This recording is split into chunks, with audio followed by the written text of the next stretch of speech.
Hello friends, எல்லோரும் எப்படி இருக்கீங்க? நல்லா இருக்கீங்களா? எல்லாருக்கும் வணக்கம். இது வியாழக்கிழமை. நான் காலையிலேருந்து நைட் வர ஒரு ரொட்டீன் உங்களுக்கு கூட ஷேர் பண்ணுறேன், சரியா? நான் வியாழக்கிழமை காலையில் அவங்களுக்காக பண்ணது வந்து பாவ்பாஜி. பாவ்பாஜி வந்து எப்படி பண்ணணும்னு நான் சொல்லிடுறேன். வெங்காயம், தக்காளி பழம், இஞ்சி, பூண்டு, பச்சை மிளகா, அப்புறம் வந்து மஞ்சப்பொடி, வத்தப்பொடி எல்லாம் சேர்த்து வதக்கிக்கணும். நம்மகிட்ட இருக்கக்கூடிய அதாவது பட்டாணி, கேரட், பீன்ஸ், உருளைக்கிழங்கு எல்லாத்தையும் பாயில் பண்ணி மேஷ் பண்ணி வச்சுக்கணும். இதை எடுத்து அதில் ஆட் பண்ணி செஞ்சிட வேண்டியதான். இப்போ வந்து பாவ்பாஜி செய்யும்போது வெஜிடபிள்ஸ் எதுவுமே வெளியில் தெரியக்கூடாது, அவ்வளோதான் பாவ்பாஜியுடைய சீக்ரெட், சரியா? அப்புறம் பாவ்பாஜி மசாலா கடையில் கிடைக்கும், நீங்கள் அதையும் ஒரு ஸ்பூன் ஆட் பண்ணி பாருங்களேன், சூப்பராக இருக்குங்க.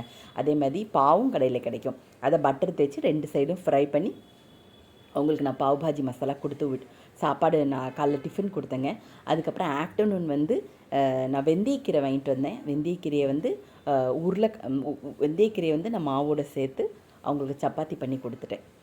மெத்திகா பராட்டான்னு சொல்லுவாங்க, வெந்தயக்கீரையுடைய பராட்டா. அதுக்கு நெய்யாலே நீங்கள் ஃப்ரை பண்ணுங்கள், சூப்பராக இருக்கும். அதுக்கு வந்து சைட் டிஷ் ஒன்றுமே கிடையாது, பச்சை மிளகா சட்னி தான்.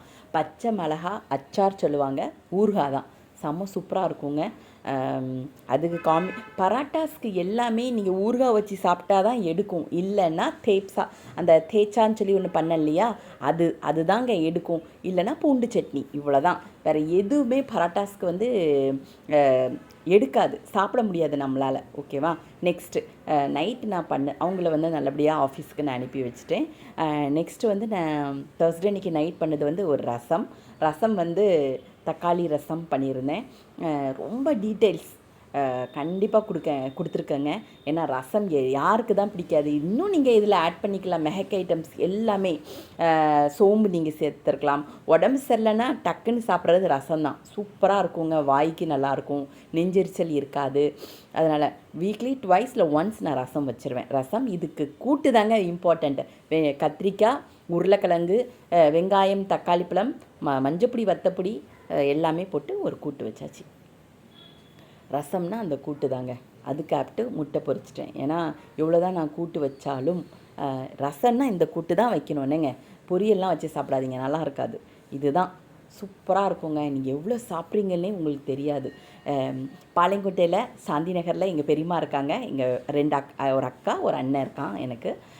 ஐயோ, எங்கள் பெரியம்மா மாதிரி யாராலையும் சமைக்க முடியாதுங்க, அவ்வளோ சூப்பராக சமைப்பாங்க. இந்த ரசம்னா இந்த கூட்டு தாங்க, அவங்ககிட்ட தான் நான் படித்தேன். இந்த ரசம்னா இந்த கூட்டு தான் எங்கள் பெரியம்மா வைக்கும். நாங்கள் கேட்கும்.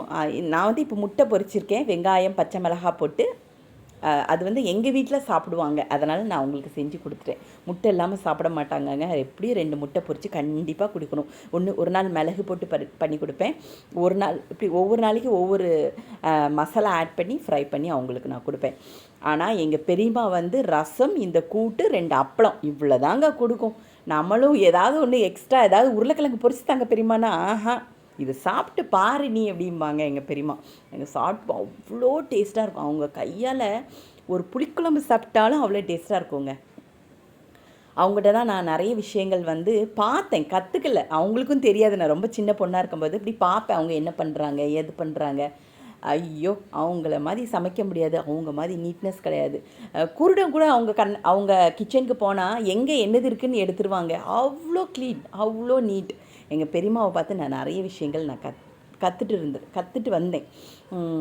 ஏன்னா அப்படி அவங்க எல்லாத்தையும் க்ளீன் பண்ணுவாங்க. அடுப்பாங்கரையில் உள்ள ஒவ்வொரு விஷயத்தையும் க்ளீன் பண்ணி சூப்பராக வச்சுருப்பாங்க. கத்தி ஒரு இடத்துல, ஸ்பூன் ஒரு இடத்துல, எல்லாம் அந்தந்த இடத்துல பர்ஃபெக்டாக இருக்கும். இந்த இடத்துல எங்கள் பெரியம்மாவை நினைக்கிறது ரொம்ப சந்தோஷம் எனக்கு. சூப்பர் ஆளுங்க அவங்க. பயங்கர சூட்டிப்பு வேலையில் டக் டக் டக் டக் பண்ணுவாங்க. ஐயோ, அவங்கள மாதிரி யாருமே இருக்க முடியாது. ரொம்ப சந்தோஷம், அவங்கள நினைக்கிறதுல எனக்கு ரொம்ப சந்தோஷம். தேங்க்யூ பெரியம்மா. இந்த இடத்துல அவங்க இல்லை இப்போ.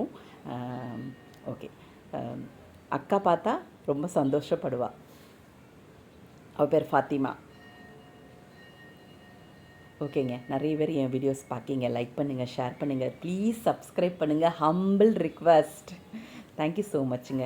இதை சாப்பிட்டு நீங்கள் எப்படி இருக்குது நீங்களும் ட்ரை பண்ணிவிட்டு எனக்கு வந்து கமெண்ட் பண்ணுங்கள், சரியா? ரொம்ப நன்றிங்க, ரொம்ப நன்றி. பாய்.